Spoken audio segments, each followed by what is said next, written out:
Okay, good morning, and thanks very much for the opportunity to be with you. And so what I'd like to tell you about today is our approach to printing metaoptics and waveguides for augmented and virtual reality, right? So this is an uncharacteristically brief title for me, right? So let me give you a little bit of detail. Okay, printing, we do mean additive.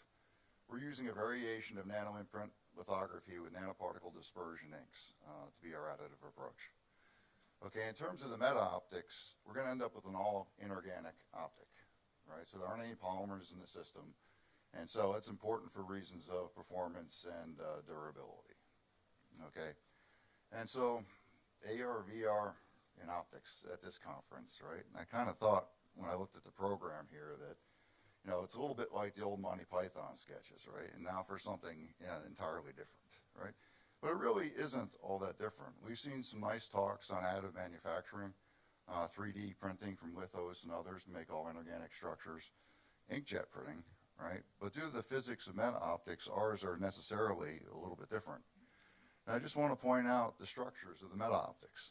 So that's a 100 micron scale bar, right? I mean, 1 micron scale bar. So our posts in these metaoptics are about 100 nanometers in diameter, about 1.2 microns in height.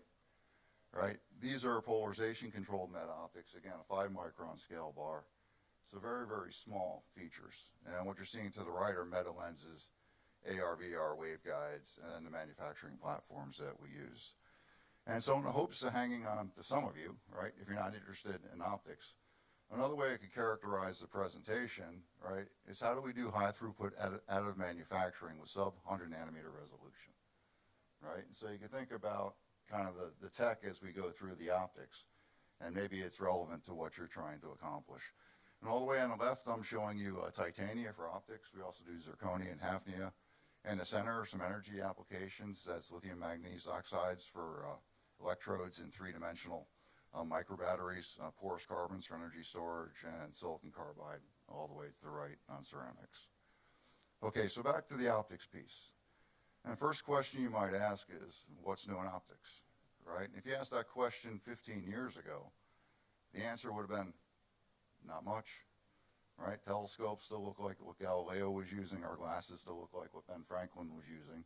And that's because the tech is just limited by the physics of refraction and the materials that are available, right? But about 20 years ago or so now, people started looking at diffractive optics, right? And this was led by Capasso at Harvard, Farn and others at Caltech, and Mirababi at UMass.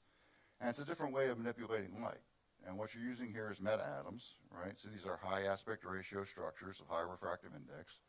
And if we control the size and the shape and the orientation, then we can not only focus in a single optic, we can control phase, we can control polarization, we can beam shape, right? So this gives you the opportunity to do extreme miniaturization and also do multifunctionality in a single thin layer that's about a micron tall, right? And so I often have to give this talk to undergraduates, and I try and explain to them what this means, right? One of the easiest touch points is to think about what's happened in microelectronics and going from vacuum tubes integration, right? Going from Pong to Grand Theft Auto, right? Going from simple computation to AI, right? It's completely changed everything. In optics, we have sort of the same opportunity here, right? Through miniaturization, through compression of multiple lenses into a single device. And the outputs there are going to be in augmented reality, right, medical imaging. And one that's a little bit more subtle when you think about data centers for AI and how much power they're consuming, right, being able to introduce polarization into miniaturized optical interconnects can be a game changer, right? And so the technology really needs to come to the front, but there's been a manufacturing challenge on how we get there. And so what I'm going to do today is tell you a little bit about our base process for producing the lenses, give you some examples, talk very briefly about performance and reliability, and talk about scalability and capital efficient manufacturing.